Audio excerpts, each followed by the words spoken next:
Good afternoon students. आइए start करते हैं टैली RP9 की क्लास। टैली RP9 आज कुछ स्पेशल। सबसे पहले तो मैं आपको ये बताना चाहूँगा, एक मेरे पास मैसेज आया हुआ था जिसमें कुछ क्वेश्चन जो मैंने असाइनमेंट के दिए थे, बोला गया था समझ में नहीं आ रहा, तो कुछ क्वेश्चन मैं समझा देता हूँ और उनको एक दो बार पढ़ा करें तो आसानी से वो समझ में आ जाएंगे। ये भी तो आपको सीखना है, क्वेश्चन भी तो समझ में आना चाहिए। जब आगे चल के आपको क्वेश्चन दिए जाएंगे, जब आप क्वेश्चन ही नहीं समझ पाएंगे तो आंसर कैसे देंगे। ओके, फिर भी मैं एक बार आपको पहले तो क्वेश्चन समझा देता हूँ, कि कुछ सॉल्यूशंस बता देता हूँ। ये क्वेश्चंस हमने दिया था और मेरे पास इसी से रिलेटेड मैसेज आया है।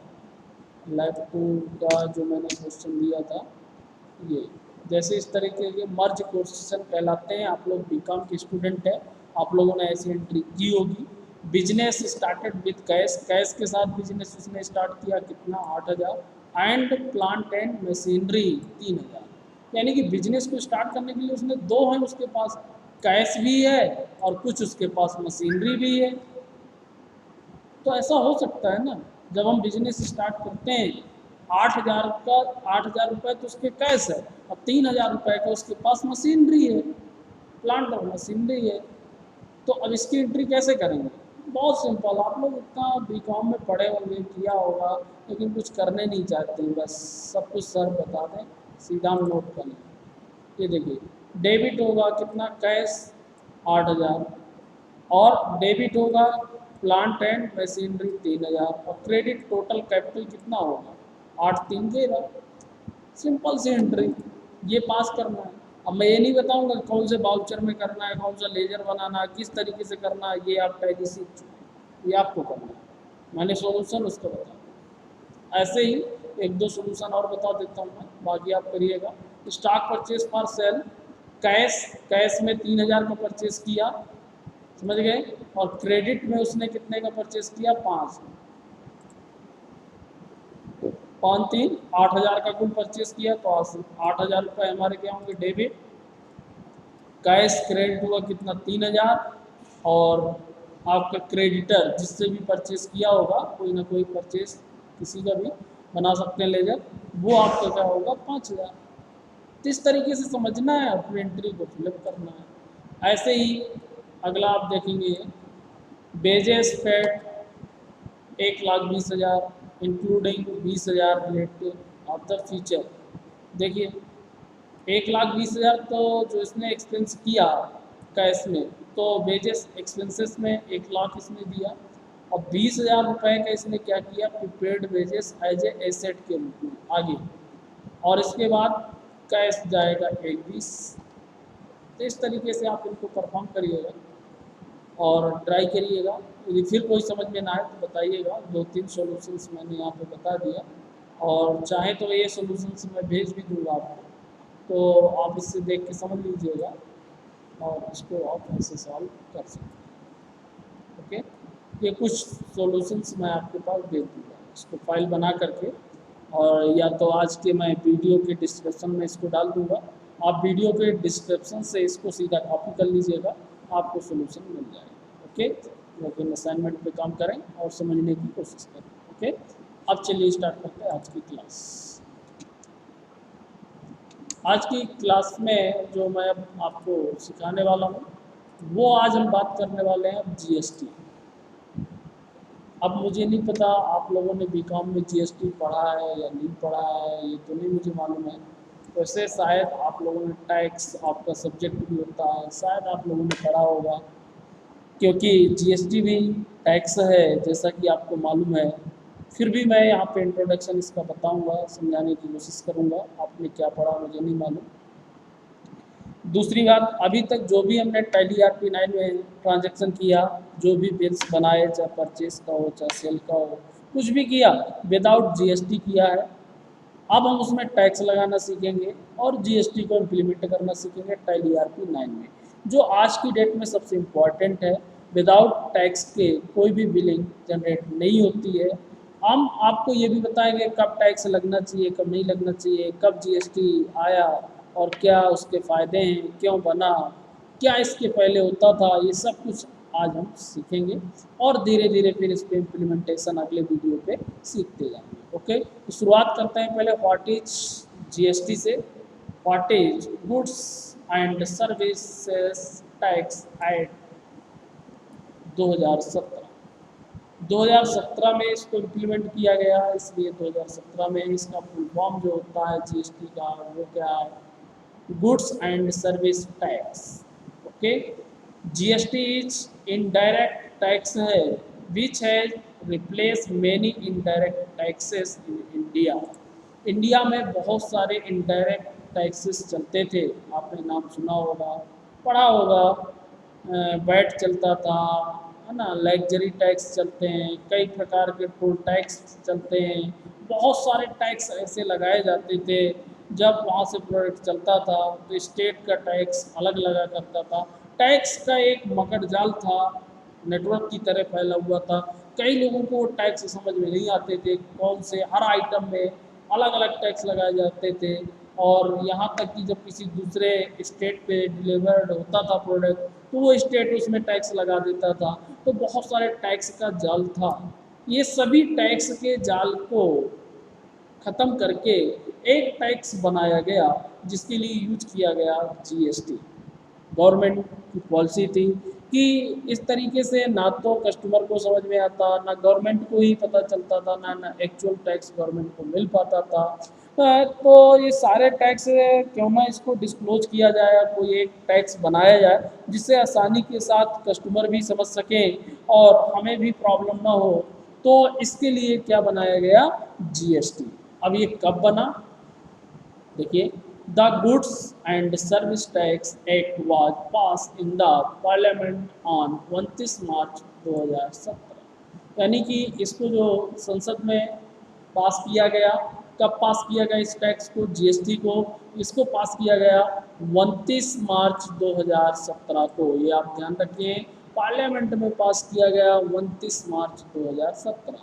द एक्ट कब इसका इफेक्टिव हुआ, act come into effect on 1 जुलाई 2017। यानी कि 29 मार्च को पार्लियामेंट संसद में पास हुआ और इसके बाद इसको जो इम्प्लीमेंट किया गया 1 जुलाई 2007, 1 जुलाई 2017 को इसको इम्प्लीमेंट कर दिया गया। मार्च में पार्लियामेंट में पास हुआ और जुलाई में इसको इम्प्लीमेंट कर दिया गया। तो जीएसटी जो हमारा चलता है 1 जुलाई 2017 से, और टैली ERP9 सॉफ्टवेयर ने जैसे ही ये इम्प्लीमेंट हुआ अपने वर्जन को तत्काल अपडेट किया और टैली ERP9 जुलाई 2017 से ही टैक्स इम्प्लीमेंटेशन की फैसिलिटी प्रोवाइड कर दिया और जुलाई 2017 से ही टैली ERP9 में हम टैक्स जीएसटी को यूज कर सकते हैं। ओके, तो सबसे पहले तो ये आप समझें, goods and service tax law in India was compressive multi stages, कई स्टेज में इसको इम्प्लीमेंट किया गया। Destination based tax is level every value addition, यानी कि सभी टैक्स को फिनिश करके और स्टेज के आधार पे इसको डिवाइड किया गया।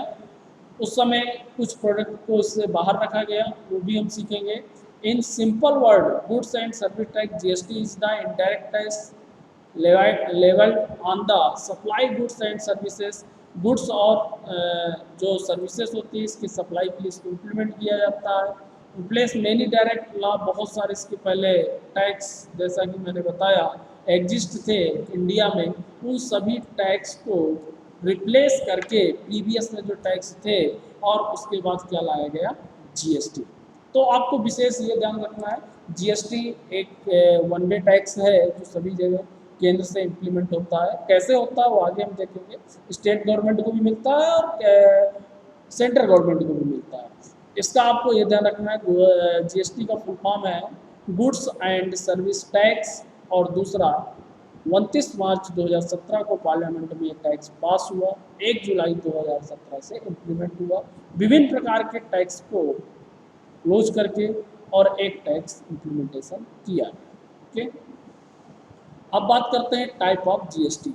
जीएसटी को कैसे इम्प्लीमेंट करते हैं, कितने प्रकार का पाया जाता है, इसको स्टेट और गवर्नमेंट, सेंट्रल गवर्नमेंट के आधार पर डिवाइड किया गया है। There are currently 3 type of GST, 3 तरीके के जीएसटी पाए जाते हैं। वो 3 तरीके कौन से हैं? सबसे पहला होता है CGST, जैसा कि आपको यदि मालूम होगा, बीकॉम के स्टूडेंट हैं, पढ़े होंगे। CGST का मतलब है central goods and service tax, central GST। CGST means central GST apply to sales within the state goes to central government। सीधी बात, यदि हम अपने स्टेट के अंदर सेलिंग करते हैं तो उसमें सीधा CGST लगता है, यानी कि CGST मतलब जो सेंट्रल गवर्नमेंट को जाता है। ओके, और एक लगता है SGST।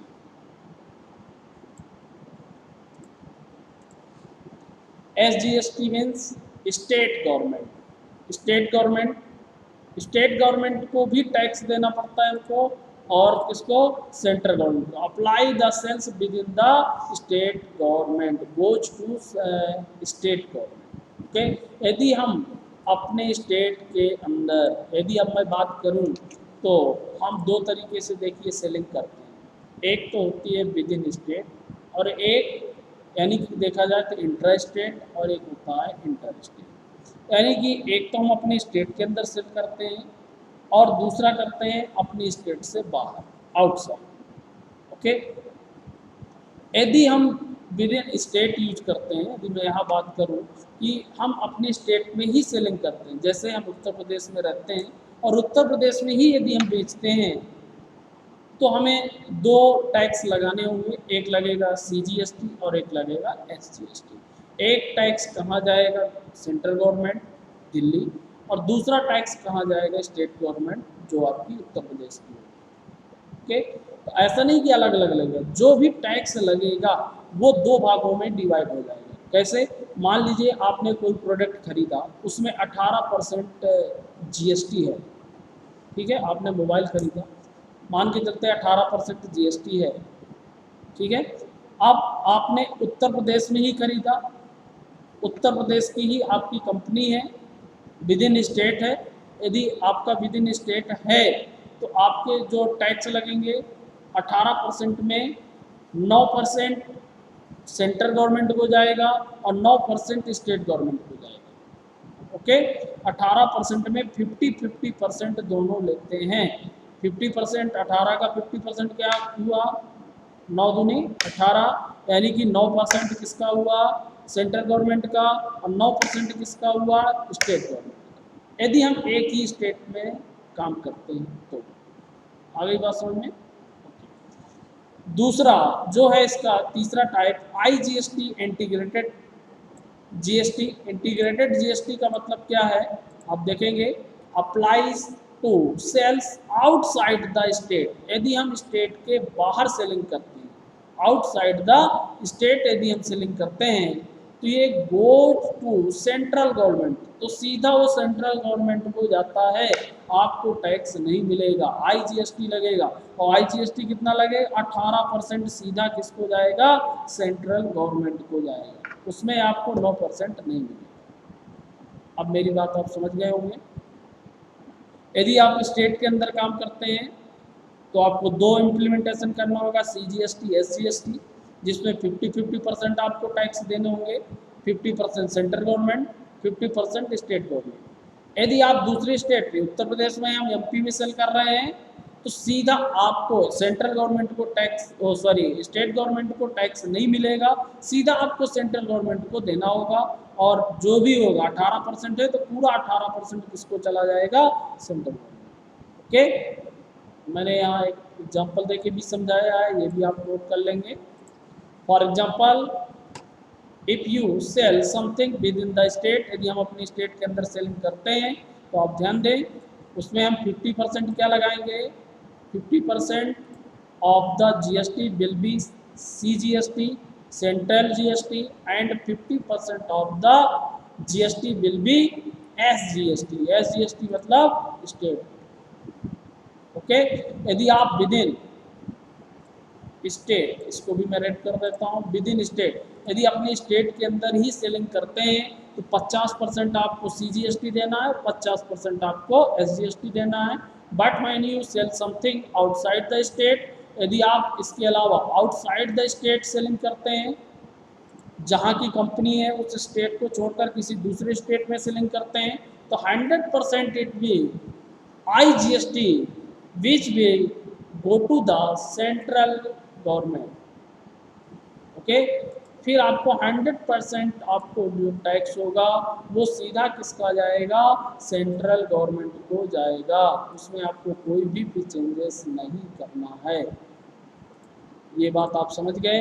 यानी कि यदि हम विद इन स्टेट वर्क करते हैं, जैसा कि मैंने आपको बताया, यदि स्टेट के अंदर हम वर्क कर रहे हैं तो हमको दो टैक्स लगाने होंगे, CGST और SGST, यानी कि एक सेंट्रल गवर्नमेंट का और एक हमारे स्टेट गवर्नमेंट का। यदि हम अपने स्टेट से बाहर वर्क करते हैं तो सीधे हमें 100% जो भी टैक्स होगा IGST इम्प्लीमेंट होगा और सीधा किसको जाएगा, सेंट्रल गवर्नमेंट। ओके, ये मैंने टाइप ऑफ GST आपको बताया और साथ में क्या बताया, इसका इंट्रोडक्शन बताया। अब GST को टैली RP9 में कैसे इम्प्लीमेंट करते हैं, कैसे यूज करते हैं, following the step. Now that the basic understand GST work, you can ahead the understand the working GST in tally RP9। Tally RP9 में अब इसको कैसे हम इम्प्लीमेंट करेंगे, कैसे लगाएंगे, कैसे यूज करेंगे, इसके लिए आपको क्या करना है कि मैं आपको बता दूं। सबसे पहले तो आपको ये कॉन्सेप्ट क्लियर कर लेना है जो आज मैंने बताया, बेसिक इसकी डेफिनेशन। 3 तरीके के टैक्स हैं, ये आप ध्यान दे लें, CGST, SGST, IGST। और ये भी आप ध्यान दें कि हमको कब CGST लगाना है, कब SGST लगाना है, कहाँ पे IGST लगाना है, ये मैंने आपको क्लियर कर दिया। तो आज आपको कॉपी में इतना नोट करना है, इतना पढ़ना है, इसको क्लियर कर लेना है। कल मैं अब आपको बताऊंगा कि टैली RP9 में GST को इम्प्लीमेंट कैसे करते हैं। मेरी बात समझ में आ गई? तो ये आप विशेष रूप से ध्यान दें कि वैसे आपने टैक्स पढ़ा है कि नहीं पढ़ा है ये तो नहीं मुझे मालूम, लेकिन आप इतना ज़रूर पढ़ लें जितना मैंने आज आपको बताया, और यहाँ पे कहीं लिख लें। मैं यहीं पे आपको थोड़ा सा हिंट कर देता हूँ। यदि हम विद इन स्टेट पे वर्क करते हैं तो हमको जो टैक्स लगाना है वो कौन सा लगाना है, CGST। कितने परसेंट, 50%। जो भी टैक्स होगा CGST और प्लस क्या लगेगा, SGST। कितने परसेंट, 50%। ये कॉन्सेप्ट बिल्कुल क्लियर होना चाहिए। जो भी टैक्स होगा, मान लीजिए टैक्स हमारा है कितना, टैक्स रेट कोई भी हो सकता है, वो प्रोडक्ट के अकॉर्डिंग लगता है, वो भी मैं आगे बताऊंगा किस हिसाब से प्रोडक्ट में लगता है टैक्स, वो मैं आपको समझा दूंगा। यदि इसके अकॉर्डिंग, यदि हमारा टैक्स रेट क्या है, यदि हमारा विद इन स्टेट है और टैक्स रेट 18% है, ओके, जैसा कि मैंने यहाँ पे लिखा विद इन स्टेट और 18% यदि हम टैक्स रेट यूज कर रहे हैं, तो आप ध्यान दें 18% में आप जो लगाएंगे 50% किसका, CGST, और प्लस 50% आप क्या लगाएंगे, SGST। यानी कि अब मैं बात करूं यदि, तो 18% में 9% आपका क्या लग जाएगा, CGST, प्लस 9% आपका क्या लग जाएगा, SGST।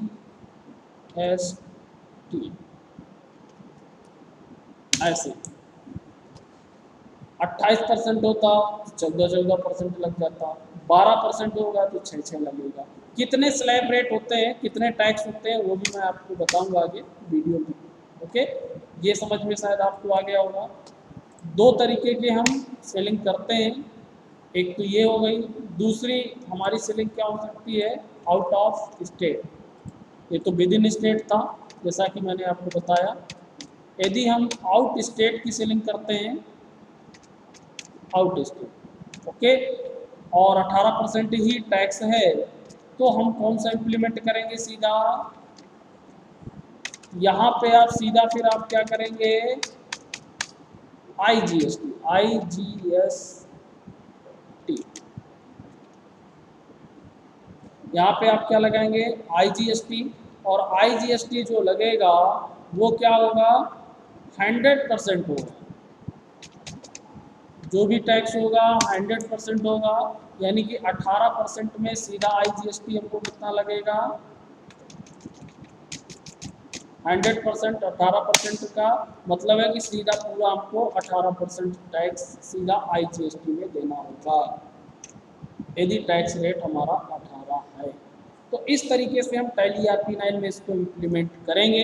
यदि हम स्टेट के अंदर काम करेंगे तो हम उसमें CGST SGST लगाएंगे, यदि स्टेट के बाहर काम करेंगे तो IGST। अब हम ये सीखेंगे कि इनका लेजर क्या बनेगा, कैसे बनेगा, CGST कैसे बनेगा, IGST कैसे बनेगा, SGST कैसे बनेगा।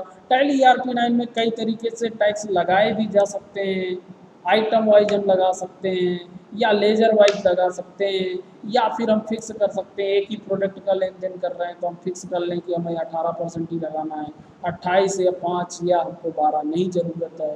तो ये सब कुछ हम सीखेंगे आज। पहले आप इतना कॉन्सेप्ट क्लियर कर लें, कॉपी में नोट कर लेना with in state tax of the rate जो भी होगा, देन कोई भी हो सकता है, लेकिन यदि विद इन स्टेट है तो CGST और SGST लगेगा 50-50%, और यदि आउट स्टेट है तो आपका 100% IGST लगेगा। ओके, तो ये मैंने बताया। अब कल से हम सीखेंगे GST को टैली RP9 में कैसे इम्प्लीमेंट करते हैं और कैसे इसको यूज करते हैं। ओके, आज की वीडियो में यहीं पर क्लोज कर रहा हूँ।